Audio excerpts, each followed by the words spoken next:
If you've ever wondered why your lender asks for certain documents or what's really going on behind the scenes in the mortgage process, you're in for a treat. Joining me is someone I like to call the Mortgage Gal, Rose Rauch from Magnolia Mortgage. Rose is here to break it all down for us, from the whys of mortgage lending to what you can expect as you work with your lender to get those keys to your dream home. Let's get to it.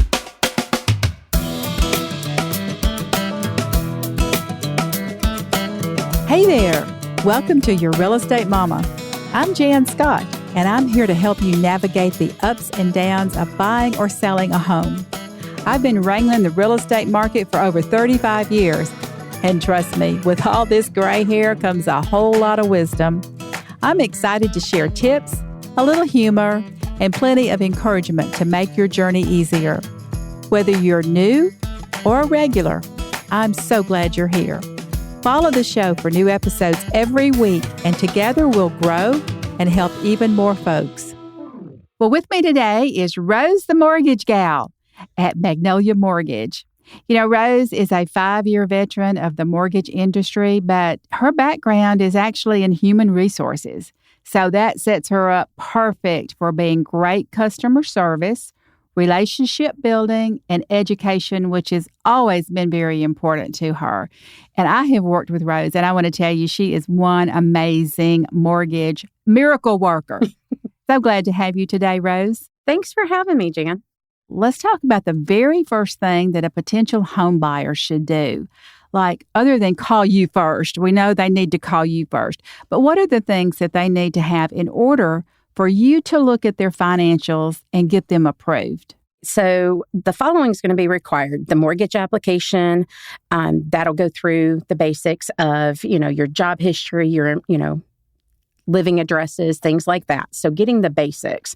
And credit report, is always going to be required because we need that to see what kind of credit rating you have and make sure, there's not any issues or concerns there. And the documentation. So documentation is pretty simple to get started. You're going to need the pay stubs, the IDs, like your driver's license, social security cards, W-2s. Sometimes we'll include tax returns depending on that type of loan. Bank statements, we need to know where the money's coming from, and sometimes that requires reserves as well. So, and if we're using retirement income. They can't just plop $20,000 in there one day and have you verify them the next day. That $20,000 has to be explained, correct, right? That is correct. I have a guy right now that I just got his bank statements, and there's a $10,000 deposit in there from 10/3, on October 3rd. I was like, okay, we had this conversation to start, so tell me about what this is. Well, he had a great explanation. It's a job bonus that he got from work. Okay, well, now we're going to need the check to show that you got that from your employer. The employer needs to notate that on their verification of employment. We have to what we call source those funds. So if you've got that mattress money sitting out there and you just want to put that cash in the bank, we're going to need that in there for at least 60 days because, they are going to want to know where those funds came from. And if we can't explain them and it be accepted, then we may have to remove that from those sourced funds to actually use those for closing. Everything has to be verified. You've got to explain everything on your bank account. Yes, absolutely. And so now that we know we have to explain everything, why is all of this documentation needed? Well, we've got to make sure that the home buyer is actually credit worthy. So we're going through verifying all that information, making sure that job history is stable. There is a misunderstanding out there on 2-year job history. That 2-year job history does not have to be at the same company, doesn't have to be in the same field, but we need to show that it's stable. So there's different things that we have to do, per each loan guideline. So those things are, going to have to be, reviewed and everything. And that's why it's important to have a full application and all the documentation. Right. And just briefly, if they're self-employed, that is a whole new ball game. My suggestion is if you are self-employed, your documentation needs to be one-on-one with Rose. Absolutely. Perfect example. I had a guy out of Texas that worked insurance claims, and he was in roofing. So he went in and did a lot of repairs for roofing and things like that. They had, on their tax return, you're looking at the bottom line. So let's say, he was a Schedule C. On the bottom line, he had, a negative $280-some thousand of income. So there was no income for us to use, even though his income was great that year. But unfortunately, we have to look at that bottom line. And so he didn't have the income. So that's where we actually switched it over to what we call a bank statement loan. So we've got a lot of options for self-employed borrowers. So heads up, if you're self-employed, you just need to call Rose. Absolutely. And go and see her. She can help. She can work it out. Yes. Tell me about the different types of loans out there. Used to, back when I first started, there was like one or two types of loans. It was easy for me to keep up with. And I tell everybody, I can't keep up with it anymore, y'all. You need to call my friend. Yep. She's the guru. She's the one that understands all of this because there's so many different types of loans. And so explain to us the different types of loans. I like to do this in two worlds. We've got your traditional conforming loans, which is going to be your conventional, which we can do, anywhere from, 3 to however much you want to put down, 3% on. The 3% down loans, are for those individuals that meet the area median income. So you have to meet some requirements for that 3% down. Otherwise, most people fall in that 5% category. There is a misconception that you have to have 20% down, and you do not. You do not. That is a little trick to get outside of your private mortgage insurance on a conventional loan. So if you do 20% down, you don't have to have that PMI, which the lender will charge if it's under that 20% down mark. So it's always good to kind of have those conversations to see what makes sense for you. And first-time home buyers, 20% is a lot of money a lot of times for most of us. So it'll prevent you from having to be able to buy a home sooner. My friend Dave Ramsey, who I love and have followed him for years, he always says, don't buy a house unless you got 20% down. Yes. And I kind of disagree with that. I'm sorry, Absolutely. Dave, but I kind of disagree with that because it's better to get in with a little and build equity in your home, which we're going to talk about, than to wait till save 20% because in today's world with inflation, folks are struggling. It's definitely one of those things that, you got to pick your poison. Do you want that lower monthly payment, with 20% down? Or do you want to take and have a chance on that home price value going up? And that's not, temporary. That's a permanent deal when you have to pay that purchase price, that higher purchase price. Exactly. So, yes, you can actually anywhere from 3 to 5% down is traditional for conventional, but you can go up from there. And, we just usually dictate that by the client's file. All of our loans can be done 30 years, at a fixed rate, and some can be done at a variable rate as well, the adjustable variable rates. Most of the 30-year loans now they can prepay them ahead of time. Like if they make an extra $10,000 a year, they can designate that directly to the principal. Yes. And get that principal paid down so you can actually pay a 30-year loan off in 15 years if you plan it right. Correct. That's the nice thing about your traditional conforming loans is there's no prepayment penalties on those. So that's another benefit there. But, that's the conventional side, and we have the VA loan for veterans. And I love doing those, being able to give back to the community. And, those are ones that, there is no private mortgage insurance on those, period. There is not anything there. They have an upfront funding fee on those that the VA charges.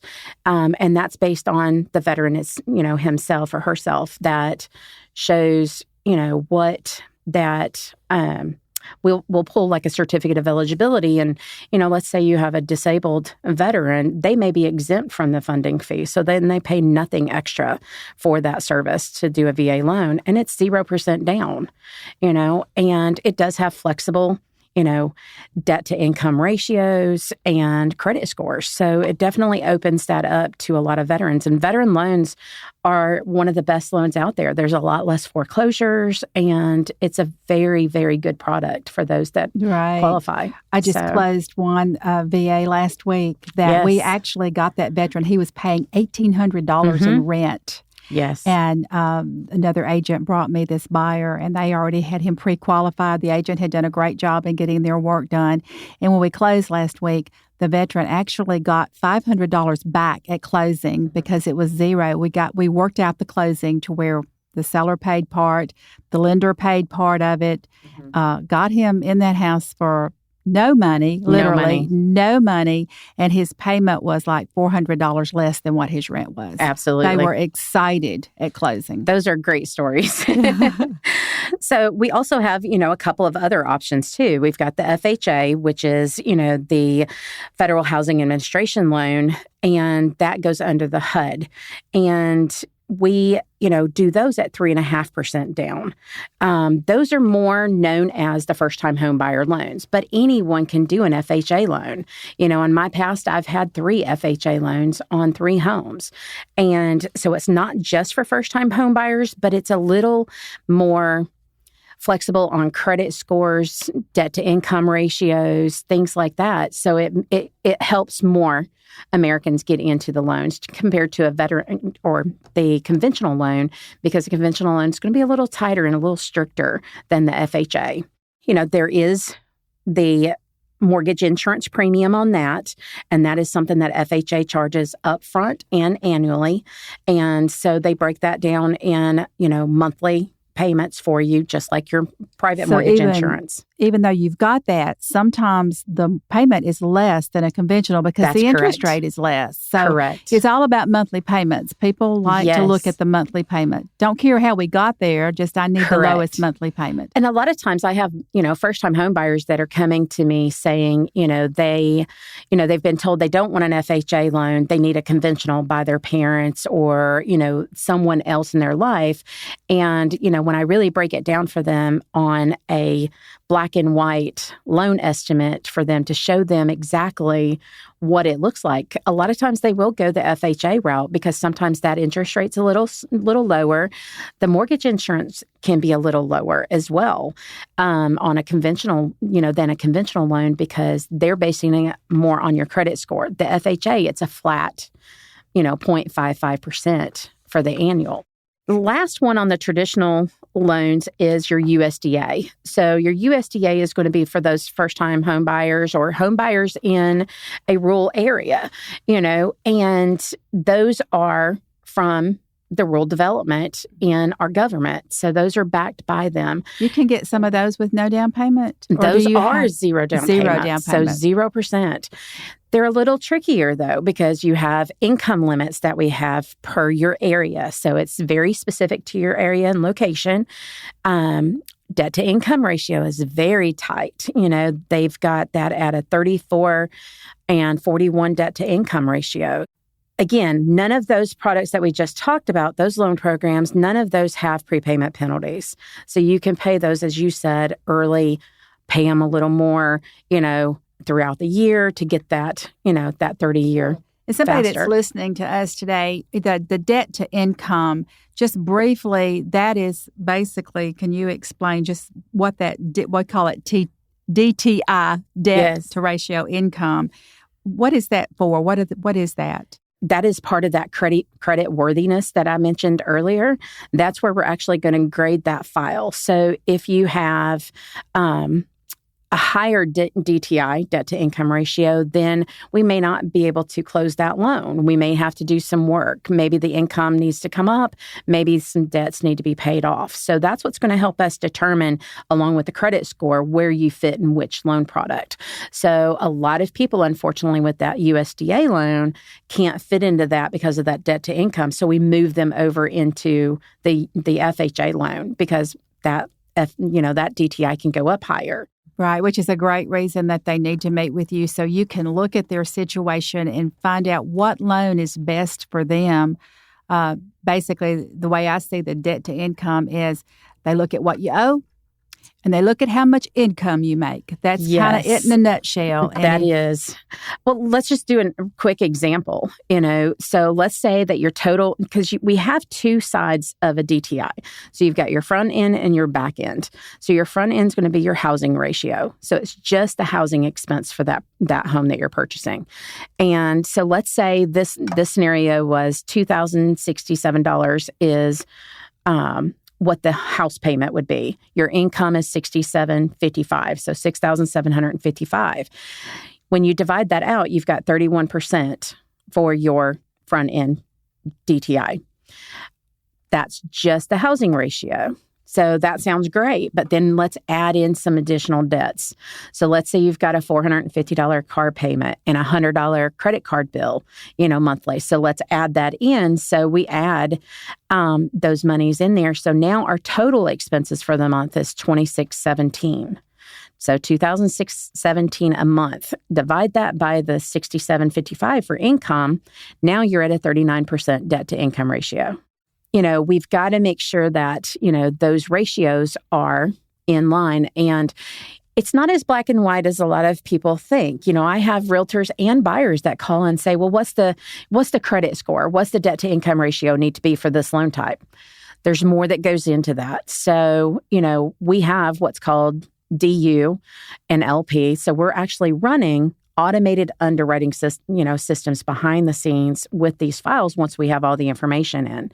And once we pull that, depending on a credit file, it could be, let's say they had a 585 credit score and we're doing an FHA loan, but, we can go up to a 55% DTI, but let's say we don't get an approval on this one. It's taking other things in accountability behind the scenes, like that full credit rating. There's little analytics that they do behind the scenes. So sometimes we need more reserves, which simply just means we need money in the bank in that savings account, showing that we can make those payments each month, And sometimes we just need to add, those little things to the file to make sure. Let's say you've got a 401k and, we didn't have that in the file. If we add that to the file, it could also help because it offsets and gives us another good factor to the file. It's not always black and white. I don't do pre-qualifications for my clients because it's not worth the paper that it's written on. There's a difference between pre-qualification and a pre-approval. Yes. So pre-qualified and pre-approval. Pre-approval is what we just talked about early on, getting all those documents, running that AUS, doing the credit, doing all of that information.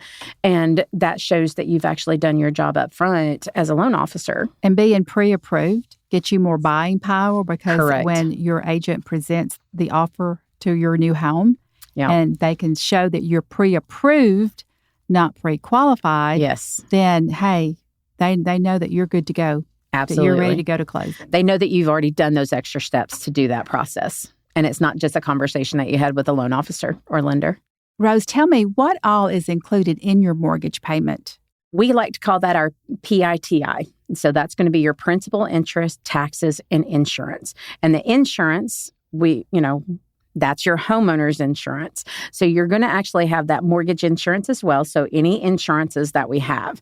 So we have, the principal that you're going to be making each month, the interest that the lender is collecting, and then the taxes and insurance, any insurance that we have on that file.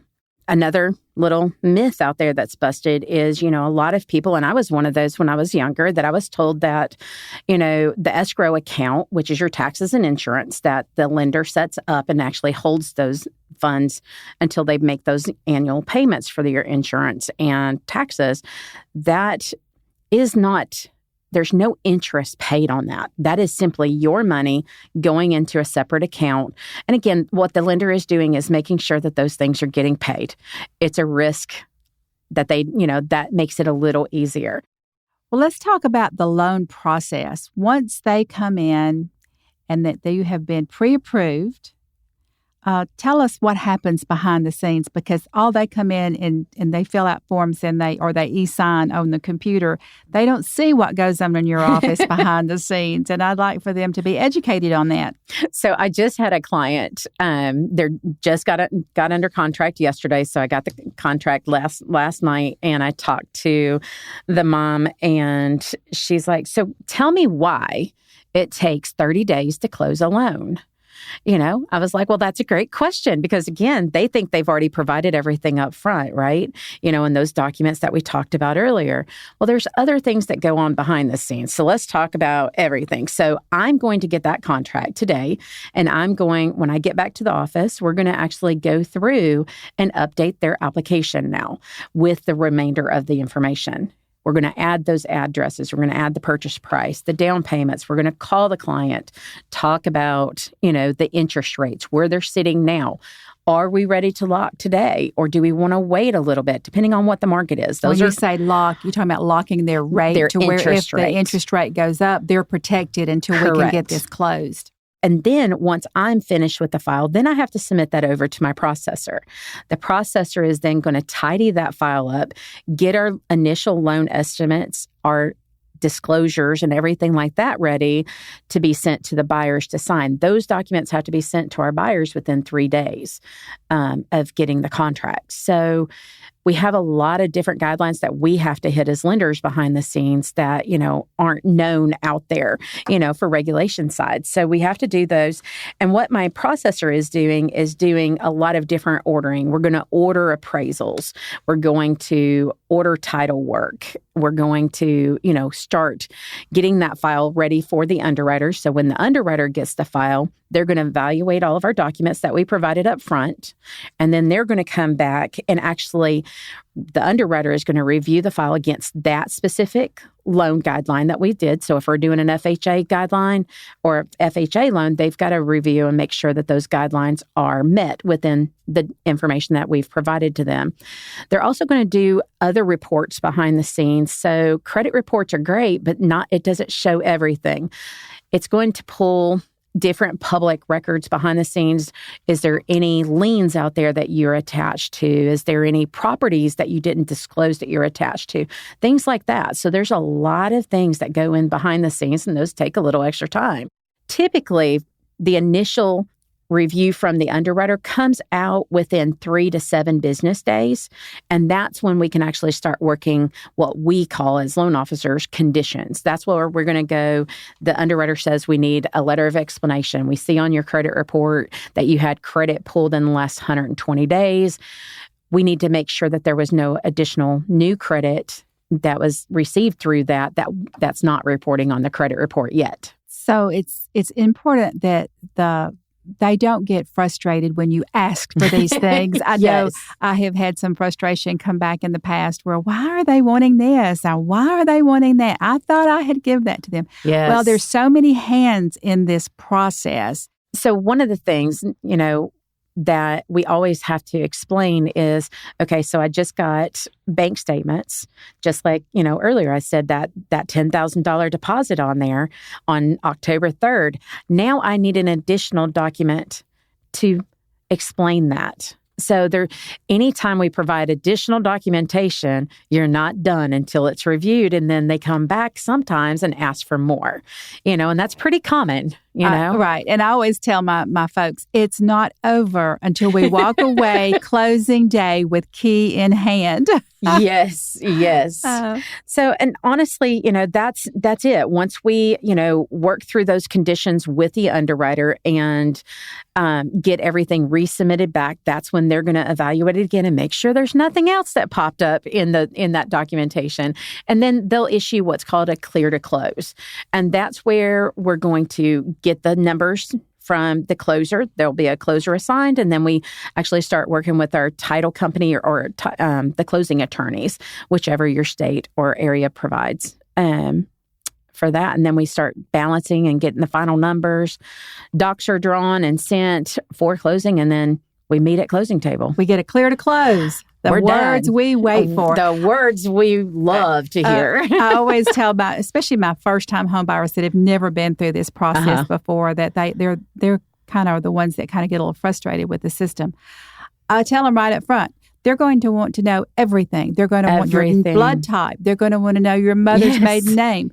And they're going to come back for more blood later on. So just be prepared for that. It's the process. Yes. It is not, always the most favorite thing to do. They're not picking on you. They want this from everybody. Everybody. So it's part of the process. Yes. Well, Rose, thank you so much for being with me today. Absolutely. And I look forward to a lot more interviews. Yes. Thank you for having me. I really hope you enjoyed this interview with Rose today. If you have any questions, send them to jan@yourrealestatemama.com. And as always, I like to leave you with some mama wisdom and inspiration. The journey to home ownership is a process, and sometimes that process requires patience and understanding. Waiting for your loan approval and closing day can feel like a lifetime, but great things are worth waiting for. Every step is moving you closer to the place where your dreams will take root, your memories will be made, and your future will flourish. Stay focused, stay positive, and trust that your new home is waiting for you on the other side.